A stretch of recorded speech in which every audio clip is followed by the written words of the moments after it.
আসসালামু আলাইকুম এভরিওয়ান, চলে আসলাম আরও একটা রেসিপি নিয়ে, চিকেন শিক কাবাব মালাই। এটা দেখতে যতটা সুন্দর, খেতে তার থেকেও অনেকটা সুন্দর। এতটা সফট হয় যে মুখে দেওয়ার সাথে সাথেই মিলিয়ে যায়, লুচি বা পরোটার সঙ্গে দারুণ যায়। আর এর গ্রেভিটা দারুণ টেস্ট হয়। একবার যদি বানিয়ে খাওয়াও, বারবার রিকোয়েস্ট করবে আবার বানানোর জন্যে। আর একদম সহজভাবে বানিয়েছিলাম, সেটাই তোমাদের সঙ্গে শেয়ার করছি। তো চলো রেসিপিটা দেখে নাও। এখানে আমি প্রথমে 300 গ্রাম মতো চিকেন নিয়েছি, সলিড পিস ছিল, আর ছোট ছোট টুকরো করে নিয়েছি। এবার একটা মিক্সিং জারের মধ্যে নিয়ে নিলাম। এবার 3 পিস ব্রেড নিয়ে জলে ভিজিয়ে ভালোভাবে চেপে চেপে মিক্সিং জারের মধ্যে দিয়ে দেব। খুব ভালোভাবে দুটোকে ব্লেন্ড করে নেব। ব্লেন্ড করা হয়ে গেলে একটা বড় বোলের মধ্যে ঢেলে নেব। দেব কিছুটা মশলা। হলুদ গুঁড়ো 1 চামচ, জিরে গুঁড়ো 1 চামচ, ধনে গুঁড়ো 1 চামচ, লাল লঙ্কা গুঁড়ো 1 চামচ, লবণ পরিমাণ মতো, আর চিলি ফ্লেক্স দিয়েছি 1/2 চামচ। এবার মাঝারি সাইজের একটা পেঁয়াজ খুব ভালোভাবে কুচিয়ে তার মধ্যে দিয়ে দেবো। অল্প পরিমাণ ধনেপাতা দেবো আর 2টো কাঁচা লঙ্কা কুচি। এবার ভালোভাবে মিশিয়ে নিতে হবে। চামচের সাহায্যে ভালোভাবে হচ্ছিল না, তাই হাত দিয়েই ভালোভাবে মিশিয়ে নিয়েছি। এবার এর মধ্যে দিয়ে দেবো আদা রসুন বাটা 2 চামচ পরিমাণ। আগে থেকে দিলে জল বার হতো, তাই পরেই দিলাম। তারপর এবার শিকগুলো বানানোর পালা। হাতে কিছুটা সাদা তেল লাগিয়ে একটা পেনের সাহায্যে শিকগুলো বানিয়ে নেব। কিছুটা কিমা নিয়ে পেনের উপরে লাগিয়ে ভালোভাবে চেপে চেপে তারপর আস্তে আস্তে পেন থেকে শিকগুলোকে বার করে নেব। একে একে সবগুলো আমি এখানে রেডি করে নিলাম। এবার এগুলোকে ভাজার পালা। ফ্রাইং প্যানে তেল গরম হতেই একে একে সবগুলো দিয়ে দেব। একটা চামচের সাহায্যে এপিঠ ওপিঠ উল্টে ভেজে নেব। আমি একটু লাল লাল করে ভেজেছি, কেউ যদি চাও হালকা করেও ভেজে নিতে পারো। সবগুলো ভেজে আমি একটা প্লেটে তুলে নেব। আর ভাজার সময় এক পিঠ হয়ে গেলে তারপরেই উল্টাতে হবে। এবার গ্যাসে একটা কড়াই চাপিয়ে দিয়েছি। ভাজার পর যে তেলটা বেজে গেছিলো সেটাই এর মধ্যে দিয়ে দেব।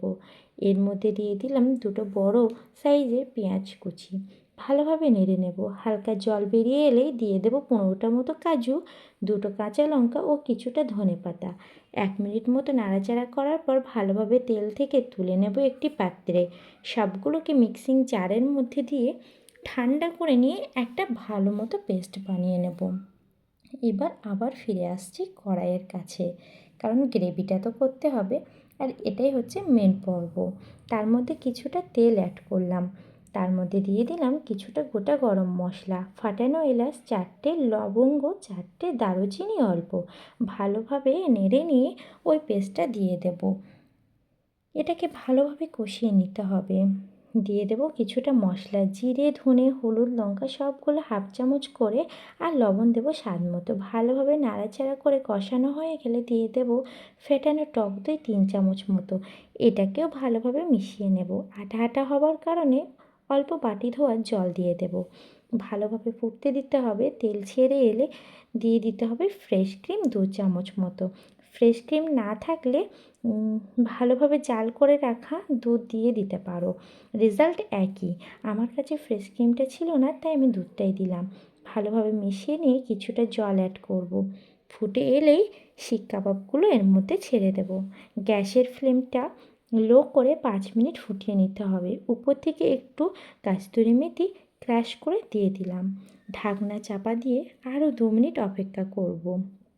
জল শুকিয়ে তেল ছেড়ে গেলে 1 চামচ ঘি আর কিছুটা কুচানো ধনেপাতা দিয়ে দেব।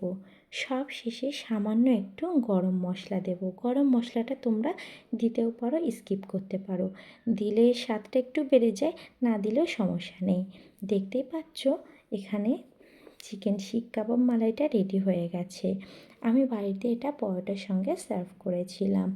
আমার রেসিপি যদি তোমাদের ভালো লেগে থাকে তাহলে আমার পেজটাকে ফলো করে আমার পাশে থেকো। আর অবশ্যই তোমার প্রিয়জনদের সঙ্গে আমার রেসিপিটা শেয়ার করো। আর লাইক ও কমেন্ট করতে কেউ ভুলো না। দেখা হচ্ছে অন্য কোনো ভিডিওতে। আল্লাহ হাফেজ।